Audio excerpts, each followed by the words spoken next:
agnostics, long-haired weirdos, short-haired weirdos, vandals, hooligans. The government, hug the government, love the government, hug the government, love the government. Welcome to The Politics Guys, a place for bipartisan, rational, and civil debate on American politics and policy. I'm Michael Baranowski, a political scientist at Northern Kentucky University. I'm joined today by Cleveland area attorney and Republican factotum Jay Carson. Good morning, Mike. Hey, Jay, how are you doing this morning? I am more chill than Beto O'Rourke skateboarding off into the Texas sunset. Oh, I love it. Well, that's good. So with that, let's get right to it. Now, we will talk a little bit about Beto toward the end of the show, but let's open, of course, with the big story this week, and that's the ongoing saga, I guess, of the impeachment inquiry of President Trump. Now, of course, the big news this week was that the House finally voted to approve a formal inquiry process, which included setting procedural rules. And that was, as was expected, almost an entirely party line vote. All the Republicans opposed it, and all but two Democrats were in favor. Now, the lack of that formal process approved by a full House vote, that's been, in my view, the linchpin in Republicans' arguments that the process to this point has been an illegitimate witch hunt, if you want to use the president's terms. And under this measure that the House approved, as opposed to legitimate witch yeah, exactly, hunt. Yeah, right, good point. Anyway, but under this measure, both sides get equal extended time for questioning. I like the extended thing in particular. Republicans can call witnesses and issue subpoenas subject to either the approval of the committee chair or a majority vote of the committee. And the president's attorneys will also be able to cross-examine witnesses when the process moves to the Judiciary Committee, though the committee chair can block presidential attorneys from participating if the administration resists the committee's request for additional information. So, Jay, to what extent do you think, first off, this addresses those procedural concerns that Republicans have been raising? I'd say maybe halfway. I'm not going to take the whole party line and say, this is a completely legitimate process, but it still is not there. I think the thing that I think is most notable is you can subpoena witnesses and call your witnesses if we think it's okay. And that would seem to be inconsistent with most ideas of due process. And I also want to make clear, because we talked about this last time I was on, when we're talking about due process, I'm not speaking necessarily in terms of the criminal law constitutional due process to which one would be entitled in a criminal proceeding or even a civil proceeding. And to which there would be some sort of remedy in court if it wasn't provided, but rather just if you're gonna do this, there needs to be a basic appearance of fairness if you're going to be able to sell it to the American public. Because I think you and I are both on the same page that this impeachment is a political remedy, and it's a political process. But that said, it's the legitimacy arises from sort of whatever legitimacy the body politic will give it, and I think that's why you need to have some protections in there. Otherwise, it is just a fake witch hunt or a what was your term? Illegitimate witch hunt. Illegitimate witch hunt. Yeah. Well, here's the thing. I mean, a lot of people make this analogy, and you and I, at least I've made it, that, the House is doing what's sort of the equivalent, the role of a grand jury in an indictment, and then the Senate is doing the trial. But it seems to me the public perception is not that. The public perception is that there are two trials, basically. And of course, that's not really what the process is. And I'm sure you would admit that, but you're saying that it doesn't matter because basically if it's not constructed as two trials, then it's going to seem illegitimate, regardless of how the procedure's supposed to work. Because I think you'll certainly agree that the President Trump, just like President Clinton before him and President Nixon before him, actually received a lot more protections in the impeachment process than in the criminal process of a grand jury that the accused receives. So it's really, the analogy is not necessarily all that great because of that political nature of the process, I would say. Well, Well, I mean, I would agree with you. The analogy isn't great, and that was something I was going to point out. That, I mean, Democrats can't really have it both ways, in that they say, well, this is a quasi criminal proceeding, so this is like a grand jury.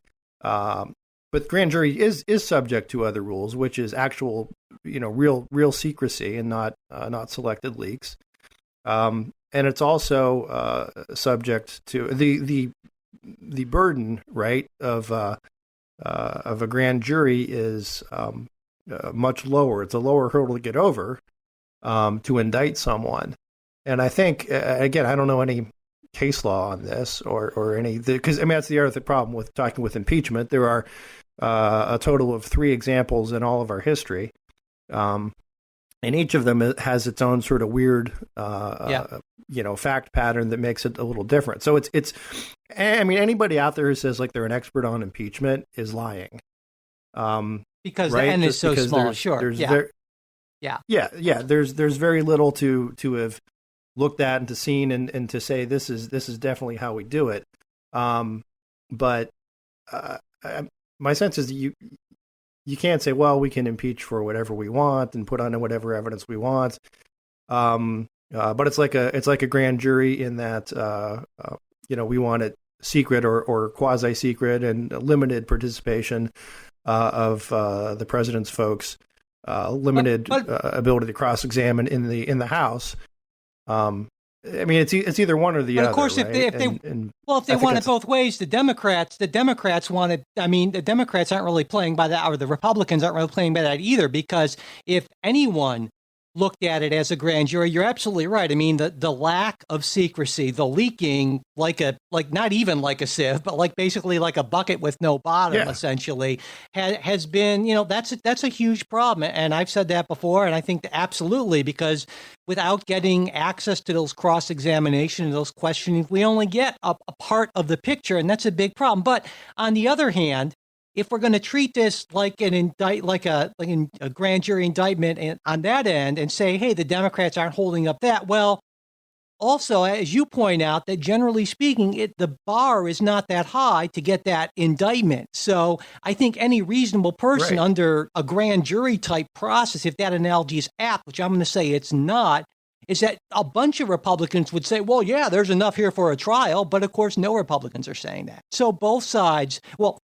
neither side is really treating this like, oh, this is an indictment. And that's why I think we should just throw away this analogy, because it's just no good.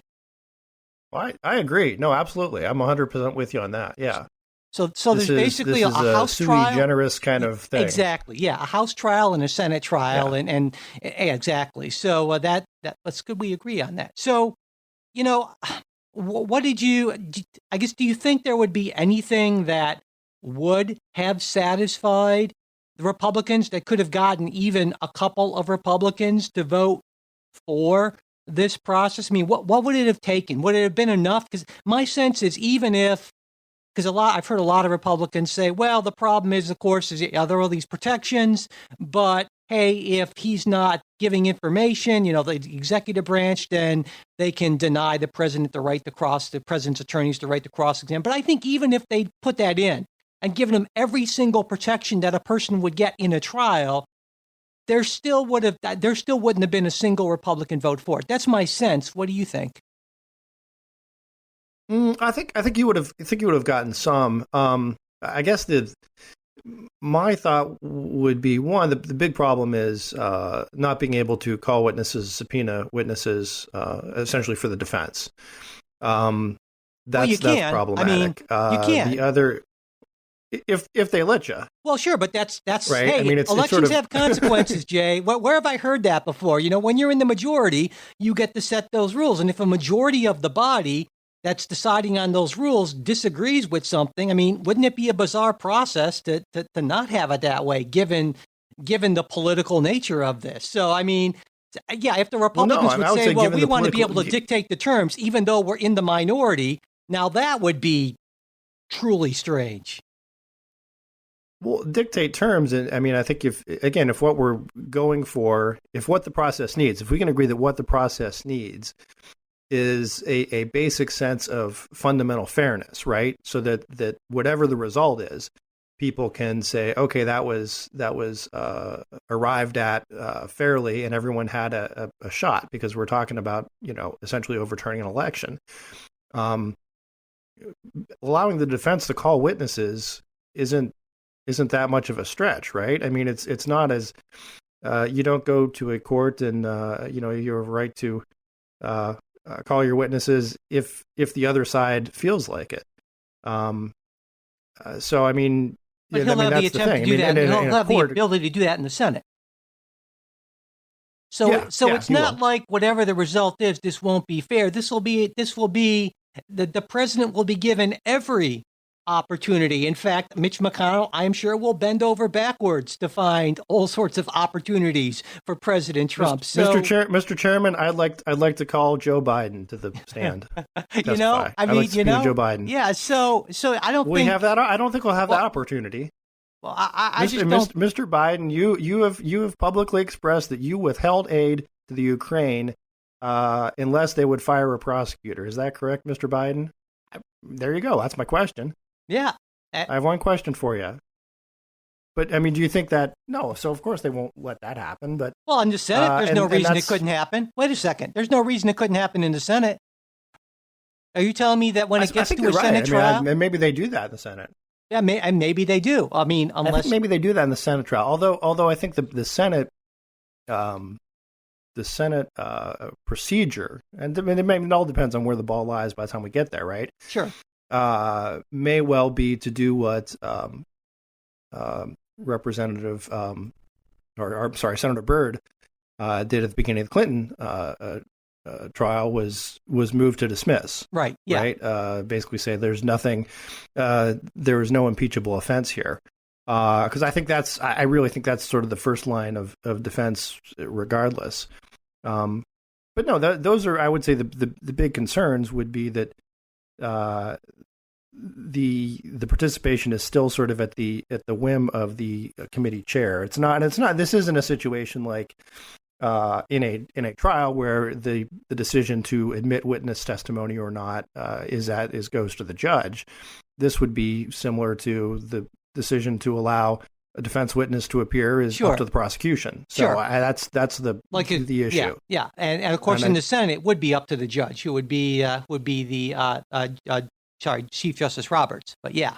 So, I think it's important to point out here that this was only a vote to have an inquiry, not a vote to impeach. And the fact that every Republican opposed even an inquiry, a formal inquiry, and Pelosi and the Democratic leadership had to twist arms to ensure that there were only a couple of Democratic defections. I mean, that pretty much tells you, kind of what you need to know in a sense. Though, to me, it seems like the strategy or the hope from the Democratic side is that as the public sees more evidence, they're going to turn more strongly to support impeachment, which will, keep enough House Democrats in districts that Trump won kind of in line so that they'll at least have a majority to impeach and then send it over to the Senate for a trial. And then, your kind of dream scenario, if you're a Democrat, not a delusional scenario, but a dream scenario, is there's enough there, and maybe Bolton ends up testifying, kind of in support of Lieutenant Colonel Vindman's testimony about those ellipses in the conversation and some other stuff. And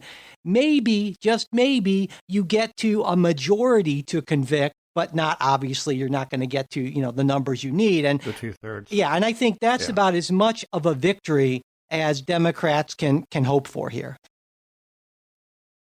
Yeah, no, I absolutely agreed with that. The interesting thing, the other part I wanted to comment on this, and I think we've probably been in agreement on this too, because we're both process-oriented kind of people. One, at the beginning of the year, you and I were both in agreement that Nancy Pelosi did not want impeachment. Yeah. That she was pushing back on her party, not to get us into that thicket.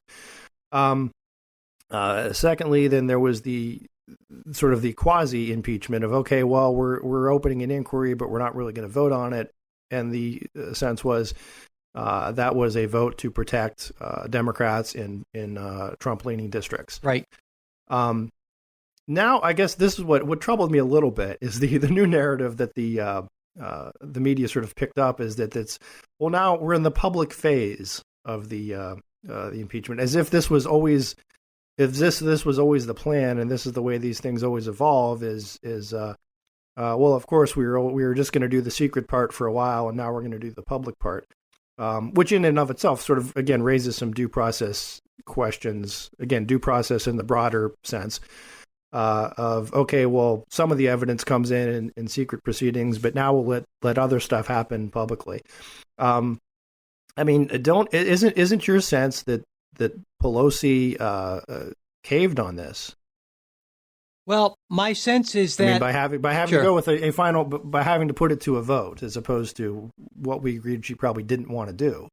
My sense is that the numbers changed enough for her to, and the pressure, between the numbers changing a bit and the pressure from her left, I think she felt that it was, that it was essentially inevitable that it would have to happen. And also, I think that when we're talking about this, we so often just talk about it in terms of strategy. But, and again, I hesitate to make any conclusions about this because we're only hearing one side of it, but there sure does seem to me to be a lot of damning evidence, certainly enough for it to be sent over to the Senate for a trial. I mean, if we were putting aside all the politics and we took the party labels and the names off and just presented this evidence of what we know, and again, partial picture because we haven't heard the cross-examination, it seems hard for me to believe that a majority of people in the country and in the House wouldn't vote pretty easily to send it over to the Senate for a trial, based on. But what would be the high crime or misdemeanor? You don't think using the foreign corrupting the foreign policy apparatus to hurt your political rival isn't a high crime or misdemeanor? Well, what do you have to do, Jay? Do you have to kill somebody? I mean, Well, I guess there's the presumption in your question that it's somehow corrupt. You don't think that's corrupt? There's also Let's start from there then. I want to make sure I understand this, and maybe I'm getting you wrong. Are you saying that, for instance, sending your personal attorney and your political staff to conduct foreign policy and withhold congressionally approved military aid to another country in an attempt to hurt a potential political opponent in an upcoming presidential campaign, that's okay? There's an awful lot of assumptions that you've got going on there. No, let's not talk about the assumptions. Wait, stop.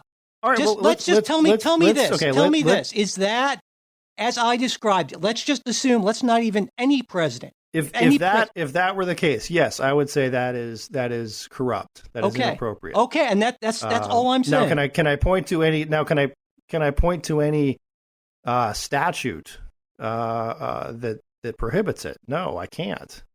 But that's again, you said that's not. It's certainly shady. But it's not shady politics. But if you read, the Constitution doesn't say if the president breaks this or that part of U.S. code. And if you said a bunch of times before, this isn't about breaking a law specifically.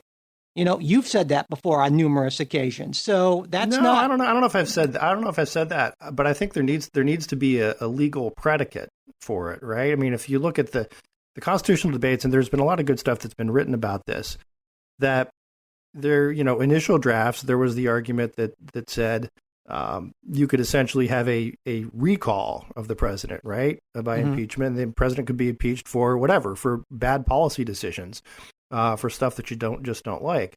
And it's in one of the Federalist where Hamilton argues, no, what we're talking about here is it's impeachment for high crimes and misdemeanors, meaning there has to be something that is beyond simply maladministration. Sure, absolutely, if you will.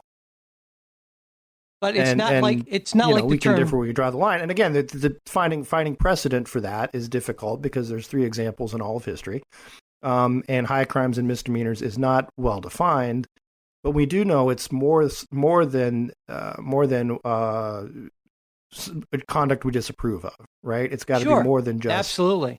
But so you're not saying. I want to make sure you're not saying that. Well, if the president does something that's corrupt, but we just happen not to have a specific law against it, he gets a pass. That's a loophole. Or are you saying that? I don't know. Maybe you are. Oh, I think I may be saying there needs to be some sort of, again, if it's corrupt. Here's the thing where I guess kind of,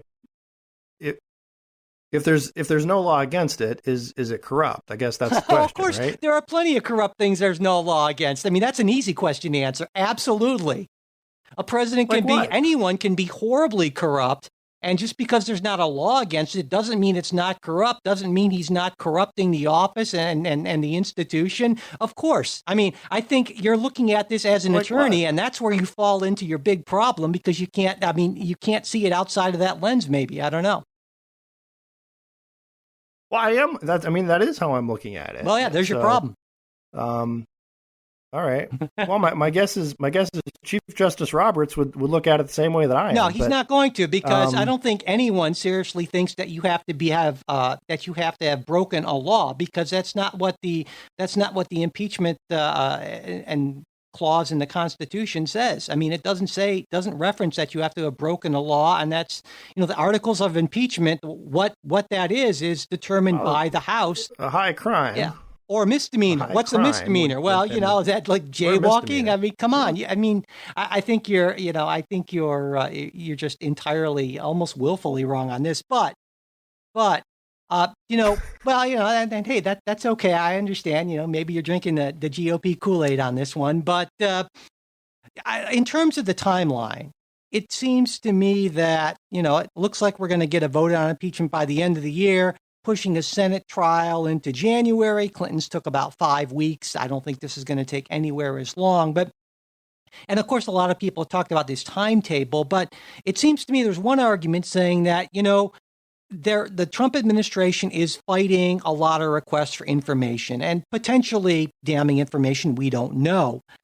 But if Democrats took longer and, kept on with those fights, they could potentially build a stronger case. But even in the most optimistic scenario, then that pushes things into the summer, at which point it not only interferes with campaigns, but it gives any kind of potentially wavering Republicans the sort of argument of, well, we've got an election coming up in a few months, so let's let the people decide. And so, again, I'm torn a little bit here, because I think a lot of folks to the left of me have said, I don't care what the political consequences are. If this guy is dirty, we need to investigate this thoroughly as a matter of ethics, and I have a lot of sympathy for that argument, but of course that doesn't work as well politically, and obviously could end up harming Democrats, and it's not something that certainly the congressional Democrats are going to do. Could theoretical Democrats simultaneously vote for Joe Biden while urging impeachment of President Clinton? I think that's why not? Going to be Joe Biden's not corrupt more at all. Difficult question as you get into No, Joe Biden's not corrupt at all. I mean, that's a whole different issue. Again, Joe Biden said, "I'm going to withhold aid to the Ukraine, unless this prosecutor is fired." Well, now, you need to put that remark in context, I think, because Joe Biden wasn't the only one saying that. The IMF was pushing for that. The World Bank was pushing for that. There was an international effort pushing for that. And also, that prosecutor was known. The entire swamp was pushing for it. That prosecutor was known to be corrupt for not investigating those sort of companies. And so you can twist this around and make it into a, argument by innuendo, taking away all the context and saying Joe Biden did this corrupt thing and it's no different from what Donald Trump is doing. But that's just flat out false. That's fake news in the worst form. No. But think through it. I mean, if we're talking about the actual conduct, right? A quid pro quo of withholding aid for some domestic trade-off. Absolutely, no. That's the same on that level. Biden, is there any political advantage? Yeah. Perhaps not. Maybe that's the issue. Would say, well, Biden got no real advantage out of potential disadvantage. And we can assume that he did that in the public interest. Yeah, I know. Okay, I see what you're saying, and there's still Hunter there. In terms of the surface level, absolutely, you're right. That's a very similar thing. And so I don't have a problem with that. We're just describing good motives to Biden and bad motives to Trump. Well, yeah, absolutely, because that's what the evidence seems to suggest, that Biden was if in anything, he was acting against interest, and Trump clearly acting in his own political interest. So yeah, absolutely. It's not just describing motives out of thin air. It's looking at what evidence. Right, but the prosecutor who was fired was looking into Burisma. Is the sense that, but he wasn't. But he wasn't. Well, then eventually, no. So you're saying he was fired for not looking into Burisma enough? I mean, he was fired for not looking into a lot of this corruption. I understand that this is not a story that's been reported a lot on the right, but it just happens to be the truth, which is inconvenient. I get it when you're trying to make Joe Biden into this corrupt monster, but that's equivalent with Trump because that's the only. We'll see as this all plays out, and I guess. Yeah, okay. Anyway, we'll see as it all plays out. Sure. My question here, this is sort of the rhetorical question, is why would Burisma pay Hunter Biden $600,000 a year just to show up at some meetings? Absolutely. The rhetorical answer is because the Clintons would have charged twice as much. Well, no, wait, absolutely. On that point, you and I agree. There's no question that Hunter Biden was employed because he was Joe Biden's kid. Now, that's the sort of thing that happens all the time in politics. Just ask any of Trump's kids, for instance, or right. Yeah. And that is absolutely shady. It's not illegal. That's an example of something that, is often called soft corruption. And I think that Joe Biden is, well, let me finish. I think that Joe Biden is wrong to have not, admitted that because he's kind of waffled around it. But, in the end, it's not going to matter because Joe Biden's not going to be the nominee. But anyway. All right. All right. Moving on here. Some good news this week, not just for the Trump administration, but, for the fight against radical Islamic terrorism just more generally. And that, of course, was the death of Islamic State leader Abu Bakr al-Baghdadi in a raid by U.S. Special Forces. And Baghdadi was, of course, the leader who spearheaded the rise of the Islamic State, and his death is unquestionably a setback to the group, which in recent years has seen its influence and also its territorial control on the decline. Now, that said, the Islamic State is still a strong force in the region, and there are, more than a few voices in the intelligence community that worry that our recent U.S. pullout from Syria might allow the Islamic State to regroup and grow, especially given that this pullout weakens our ties with Kurdish forces who've been our allies. And of course, it was information from an Islamic State defector who became a Kurdish informant that led to the raid that resulted in Baghdadi's death. So, Jay, what's your take on all of this? Oh, I'm certainly glad he's dead. Okay. I think that is, and the bigger point was I have to say the Trump press conference discussing this was one of the most entertaining things I've seen in quite a while. Right. It was a terrific press conference, the best press conference ever. It was if you didn't see it, and it goes on forever, and that's part of the humor is this this wonderful but it was he's like our very own Fidel Castro, he just can't shut himself up. But anyway, well, no, no, who it reminds me of. I'm in the process, and we're having to look at what are we reading, but I've been reading George Plimpton's Shadowbox. Oh wow, which is about his training to fight, and then also just generally following boxing and Muhammad Ali in particular. And in some ways, Donald Trump is sort of our presidential Muhammad Ali, right? The boasting, the sure. showboating. It really strikes you when you read about the way Ali acted and stuff he said and the stuff at his press conferences, and then you look at Trump. He died like a dog. He died like a coward. It was just sort of like, yeah.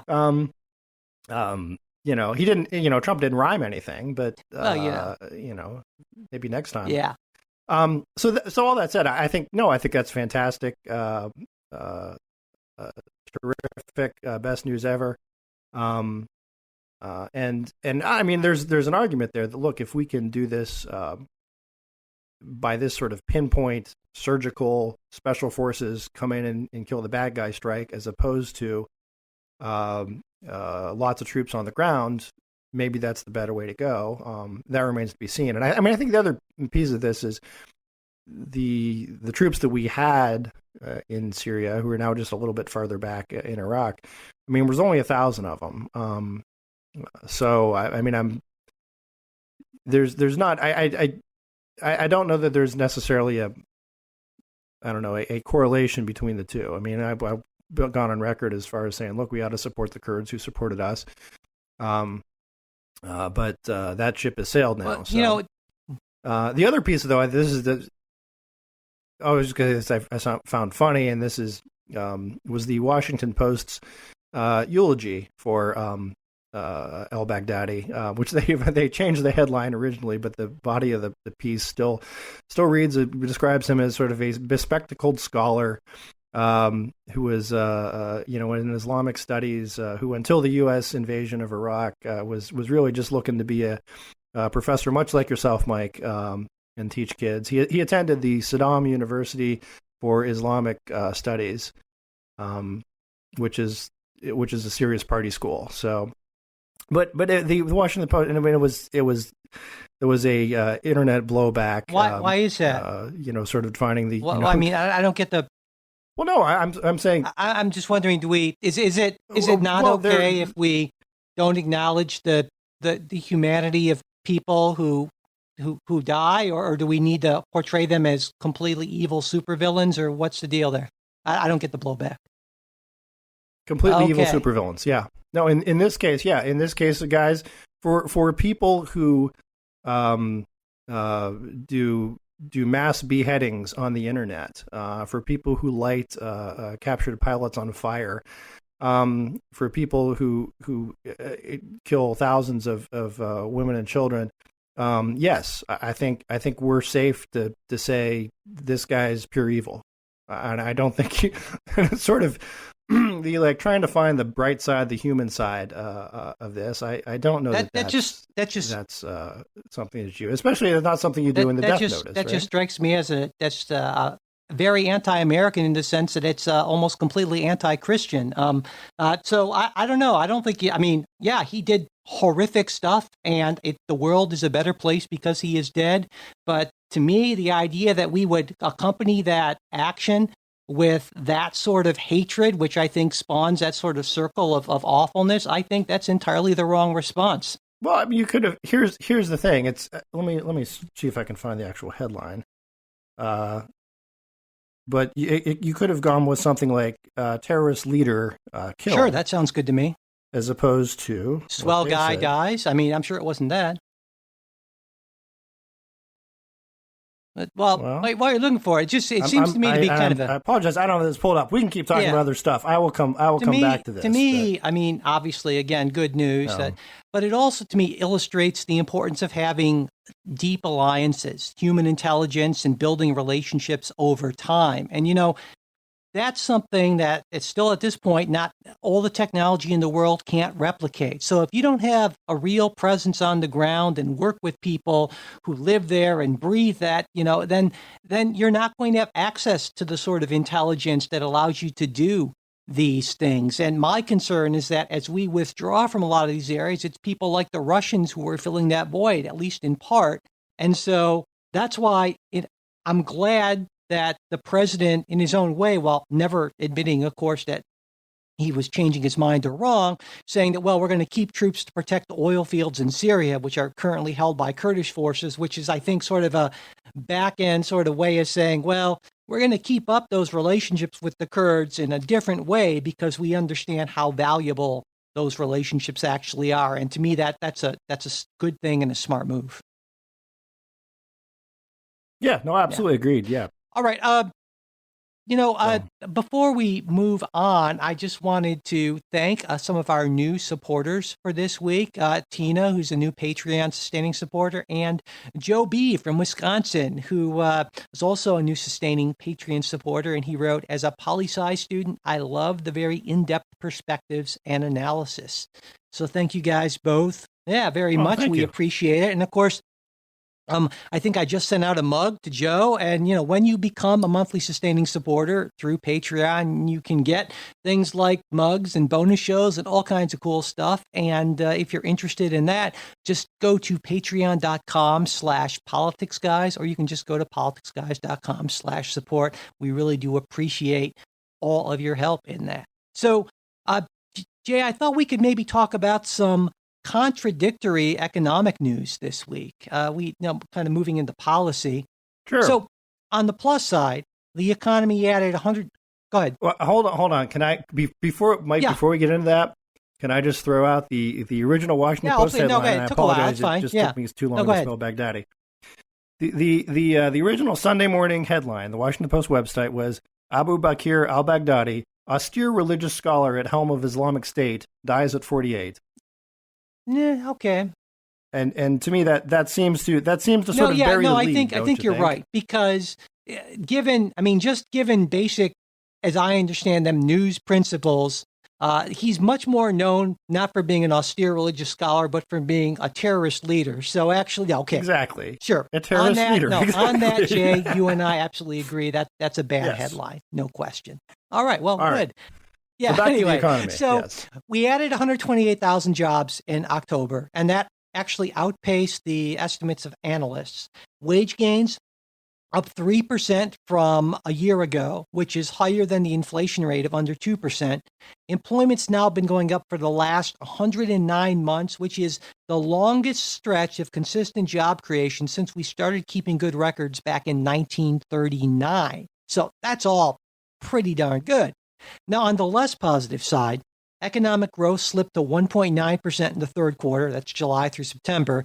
And that's a decline from 2% in the second quarter, which in turn was a decline from 3% in the first quarter of this year. And consumer spending is still strong, but businesses become a lot more cautious. And that's something most analysts say is due to ongoing uncertainty about the trade war with China. Now, the administration says progress is being made in talks, and it was initially hoped that a phase one trade deal would be announced at the Asia-Pacific Economic Cooperation Forum in Santiago, Chile, that was scheduled for the middle of November. But the deal hasn't come together, and Chile recently said they wouldn't be hosting that forum. And so, in response to this, the Federal Reserve announced another interest rate cut. That's the third one this year, if you're keeping track, and that moves the rate from the range to the range of 1.5 to 1.75%. And along with that cut, though, Chair Jerome Powell said that made it fairly clear that the Fed was likely done with cuts for the foreseeable future.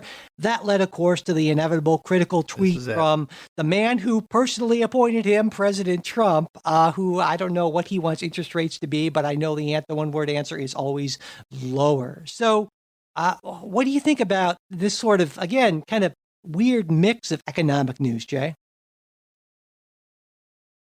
I mean, generally, I think it's by and far positive news, right? There are things that can be controlled policy wise, and there are more things that can't be controlled policy wise. I think it was Milton Friedman who said that no one's ever found a way to repeal the business cycle.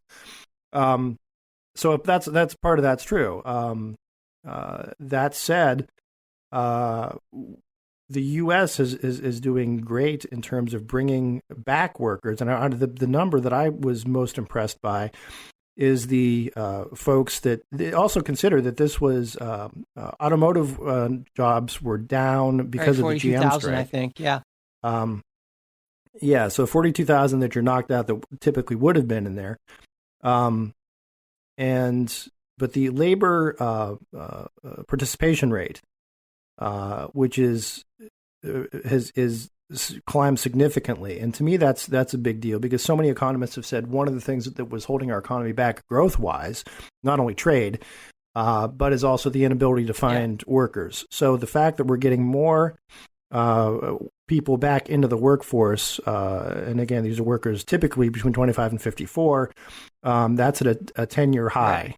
So that's good news, and it affects the wages a little bit. Wages might be higher otherwise because you've got sort of baby boomers who are retiring, but you've got now more participation from younger workers who are going to be typically Right. paid less than But except that, of course, on the labor force participation rate stats, as you mentioned, since it's typically 25 to 54, that doesn't include the baby boomer retirement sort of thing, which is what makes it a good metric, because it's only people kind of in those prime earning or employment years, basically. So, yeah, I mean, but of course, all, as you pointed out, as you mentioned, or as Friedman pointed out, right, the business cycle is still a thing. And, this has been a historically long, if not super strong, expansion.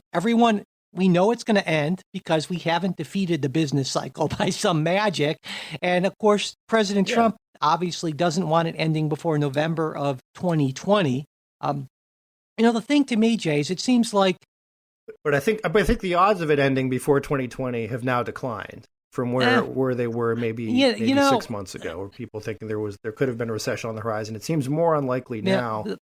And again, the biggest piece that seems to be holding back is sort of the self-inflicted trade. Yeah, that's what I was going to say. Is, it seems to me that kind of pushing for lower interest rates while doing a trade war, it's kind of like you're driving with your foot on the brake and the gas pedal at the same time. I mean, it's just not a very good strategy if your main goal is economic growth. But of course, the president has. I mean, a number. Well, I don't know if he has a number of goals, but we talked about the strategy with China, and I get what he's trying to do there. I think, but it's necessarily kind of that drag on economic growth. And I'm sure, I feel fairly confident that if President Trump hadn't taken this attitude toward China and done the stuff with the tariffs, and of course, there's another round of tariffs that are supposed to be kicking in December, I believe it is, in like 160 billion or something like that, we probably would have economic growth of maybe not 3%, but probably pretty close to it. So, that's in that sense. And, this is, I don't hate to give Donald Trump credit, but in that sense, he's kind of doing something, no, because I don't. In that sense, he's actually doing something that seems to be against his short-term political interest, right? Because I think he has to have a bunch of people telling him that economic growth would be better if he stopped with China. And also the benefits of any kind of a long-term deal with China on the sort of grounds that we're looking for with intellectual property and all that, we're not going to see those benefits right away. We probably won't see the bulk of those benefits until, after Donald Trump doesn't have to worry about being reelected. 20 years down the road. This is an argument that, you have to say, well, it almost seems like Donald Trump is actually trying to do something that he believes to be in the best long-term interest of the U.S. economy that works against his own short-term political interest. And I think, we should acknowledge that. Whether or not we think it's a good strategy or not, that seems to me to be the conclusion, at least that I come to here. Very stable genius. Exactly. For me, a broken clock, right? The only other. Yeah, the only other thing I think that's interesting, and I think there may be some of this. The reason so much pressure on the Fed is because that will allow Trump sort of the leeway to push on trade, right? Yeah. If you've got a Fed that is continuing injecting money, that sort of offsets some of the growth losses from trade. And my hope is that, I don't know, maybe Trump is one of these guys who just always wants to see rates lower and would like to see, the sort of the European new monetary policy type, lower than zero negative interest rates. As you know, I'm nothing if not a traditionalist. So I tend to, hew to the more traditional monetary policy that too low rates for too long get you inflation. But, in this case, where it's sort of counterbalanced by the other drop in growth, it hasn't happened yet. But I think Powell is probably going to be firm in that. Look, he's made at this point sort of 3 concessions from back last year when he said, we don't predict any more cuts for a while, and then they did 3 in a row, albeit small cuts. And I think there were more concessions to reality than concessions to Trump, because I don't think anyone really expected this kind of trade uncertainty to drag on for this long. So I think that's probably right. Yeah. All right, let's talk a little bit about the Democratic primary race. We haven't done that yet, and of course, there's a bunch of news late this week. There, first off, the fields narrowed. Beto O'Rourke dropped out, saying that it was in the best interest of the people working on his campaign, the Democratic Party, and in the best interest of the country to unify around the nominee. Then there's Kamala Harris, who she's kind of looks.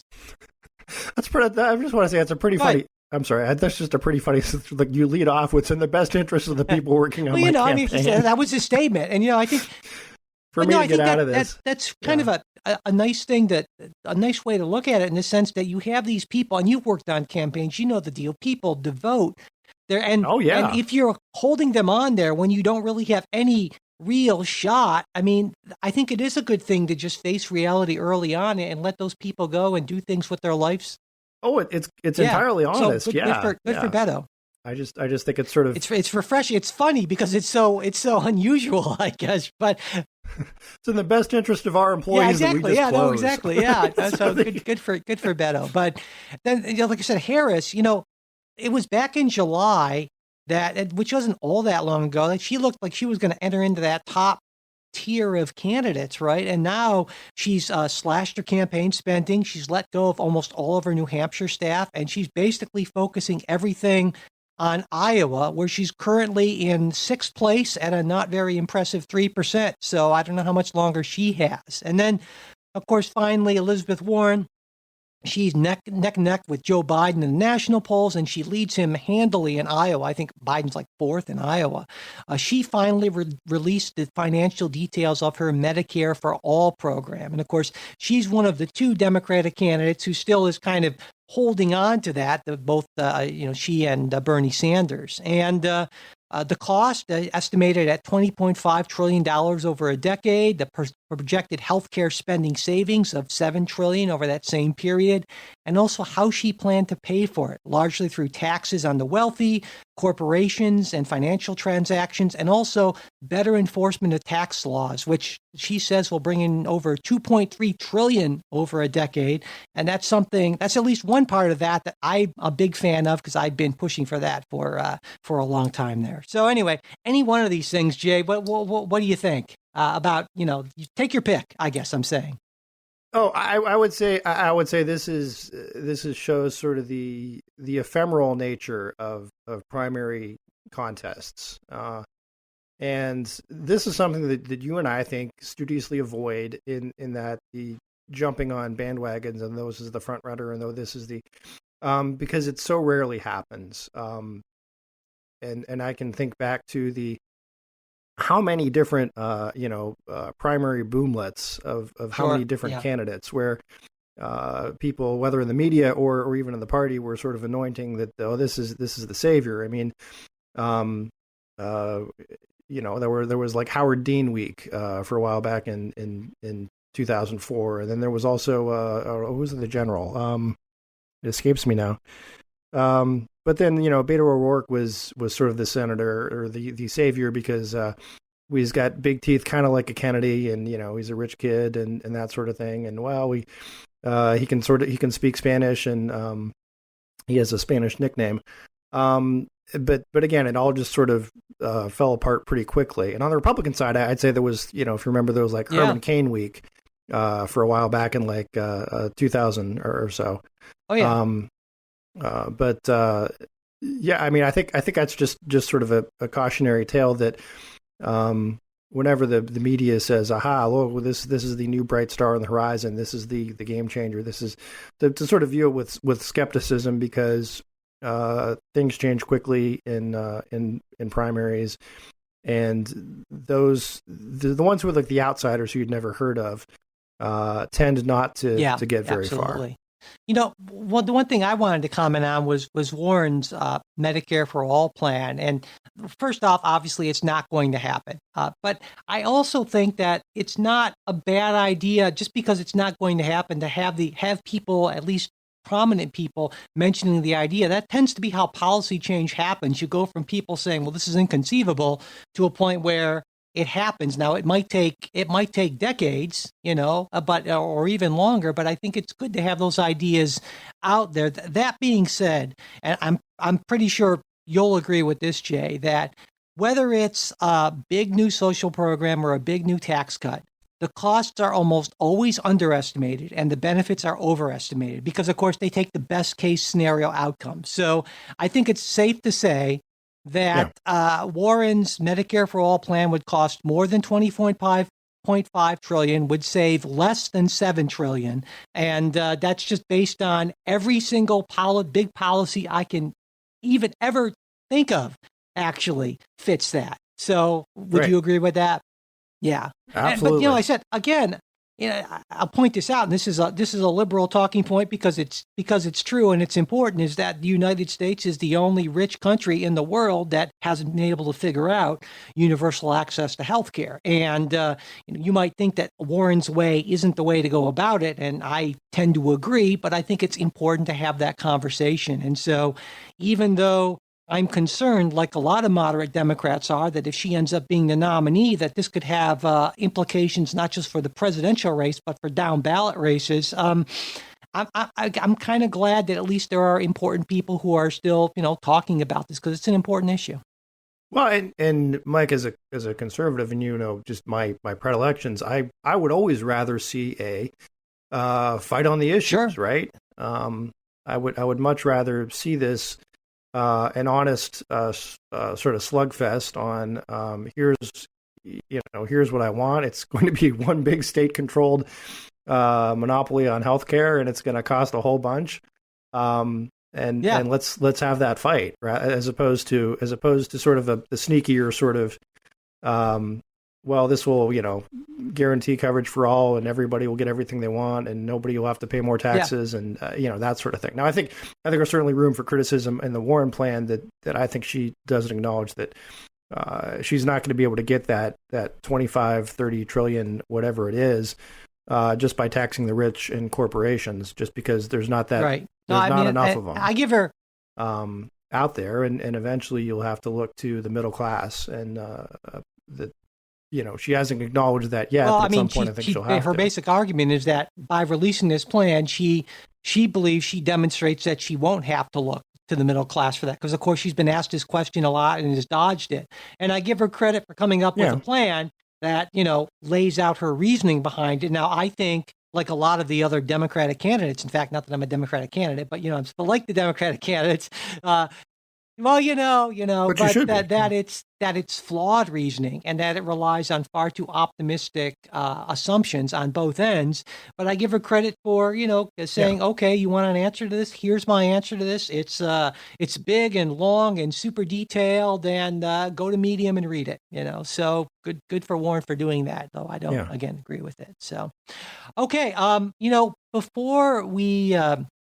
before we go, I wanted to mention, I was at that Sound Education podcasting conference in Boston back in October, not that long ago. And when I was there, I learned about a lot of great politics podcasts, and hopefully I got the word out about the politics guys.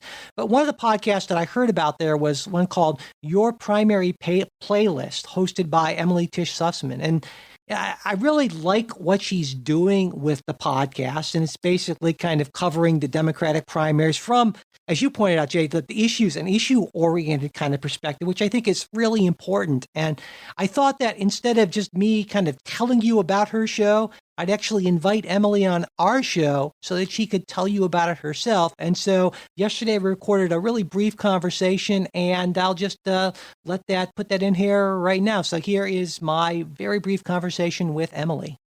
Emily Tish Sussman, welcome to the show. Thank you so much. Thrilled to be on with you.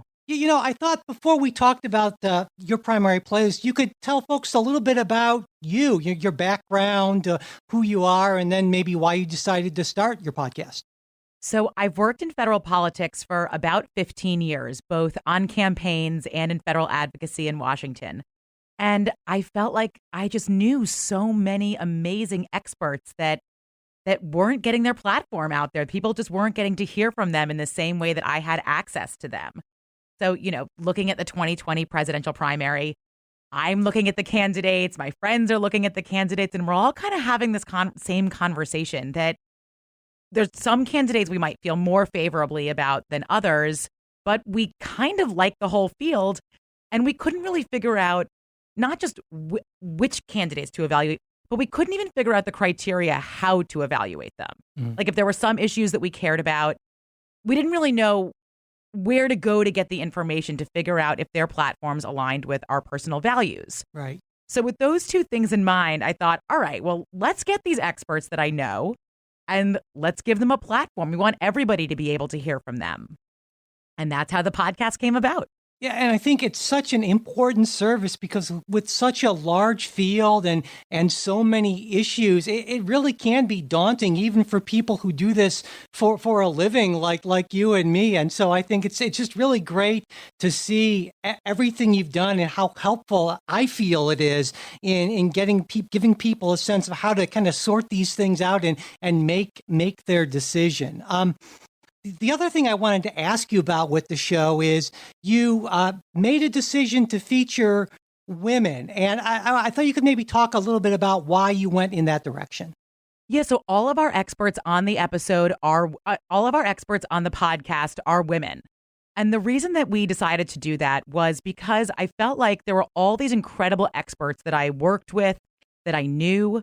When I appear on cable news, they're the ones that I go to really help explain the issues to me. But from working with them, I knew that they didn't always put the effort into promoting themselves.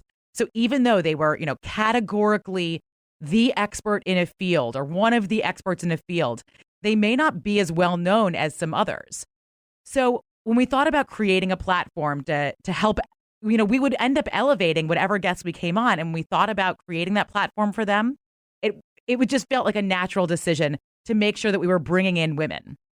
The other piece of that is that I really do feel like the only way that we're going to normalize women in power as a concept is if we hear women's voices talking about really wonky, substantive issues. And we don't have to couch it in being in our relationship to others and being a mother or a sister or a Right. partner. We can just hear women talking about wonky issues. Yeah. And so that was incredibly important to us as well. Yeah, I think, it seems like the political commentariat is still largely middle-aged white guys, essentially. And so it is kind of nice to get some of that diversity and hear some different voices for sure. And you know as well as I do that the majority of voters in many states are women. Yeah, absolutely. Women are the majority of the electorate. So let's hear about some analysis of policy from women who work in the fields. Yeah, definitely. So for listeners who are interested in giving the show a try, definitely you should. I highly recommend it.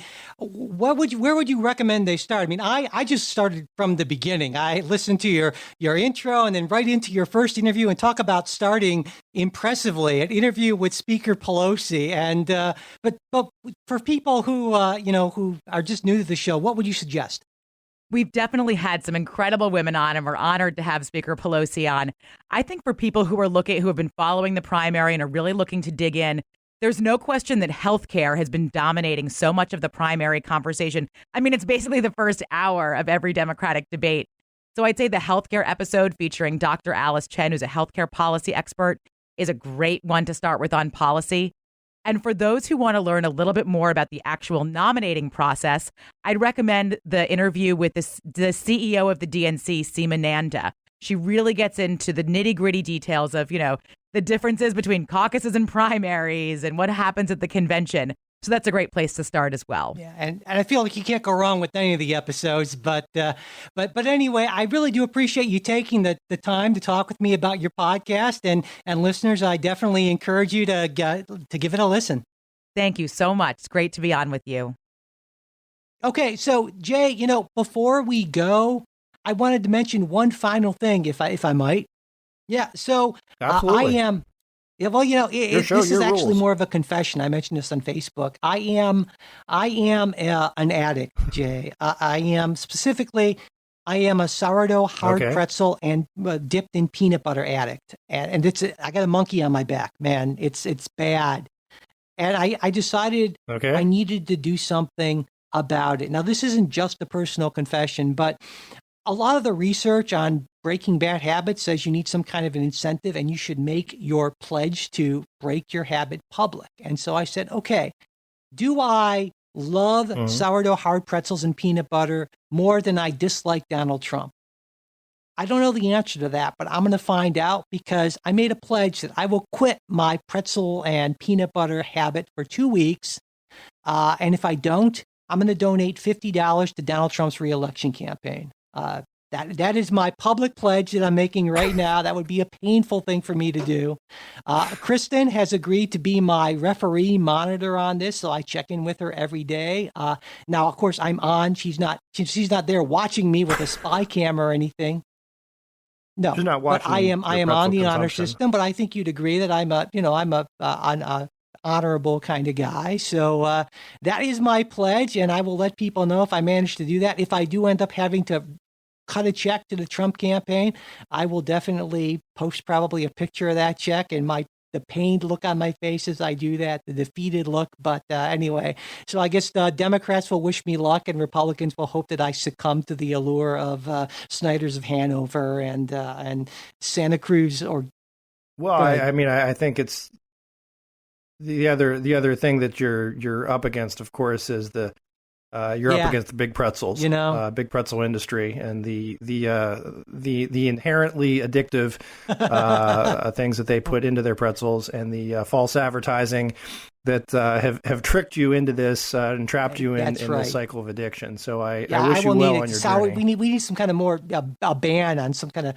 nighttime sourdough or something like that, because it's really exactly Well, where's the FDA? Someone needs to be investigating this. All right. Well, hey, we are done, but not really, because as soon as JR and I are done recording this show, we're going to be doing the special supporters exclusive after bonus show, and I think this week we're going to be talking about gerrymandering in North Carolina. The North Carolina gerrymandering has been a topic for a while, and it's recently in the news again. And also locking up President Donald Trump, at least as a lot of people at the World Series seem to wanted to do. And also this week, Will has the quick take for supporters at the $5 a month level or higher. And if you're a supporter, that should be in your podcast app by the time you hear this. And of course, as I mentioned before, we have a bunch of supporter stuff. Check it out. Go to patreon.com/politicsguys or politicsguys.com/support. And if you want to get in touch with us, you can at mail@politicsguys.com. There's also our Facebook page, which is new and improved because we have this new no meme or nasty ad hominem attack policy, which a lot of people really seem to like. I know I sure do. I got to say, Jay, there's something kind of very inherently pleasing about seeing some kind of attack like that and just hitting boom, delete, saying, no, we're not going to deal with that. So, I know. I love it. Anyway, that's facebook.com/politicsguys page. That's how it gets. Kim Jong-un likes it too. Anyway, and we're on Twitter at Politics Guys. And hey, if you haven't subscribed to the show yet, it would really help us out. We would appreciate doing that, as well as sharing episodes and rating the show on Apple Podcasts or wherever you happen to get your podcast. The executive producers of the Politics Guys, Bruce Johnson, Wilma Moreno, Andra Masker, and Daniel Toe. Today's show is produced by Michael Baranowski. We'll be back with a new show on Wednesday. We hope you'll join us.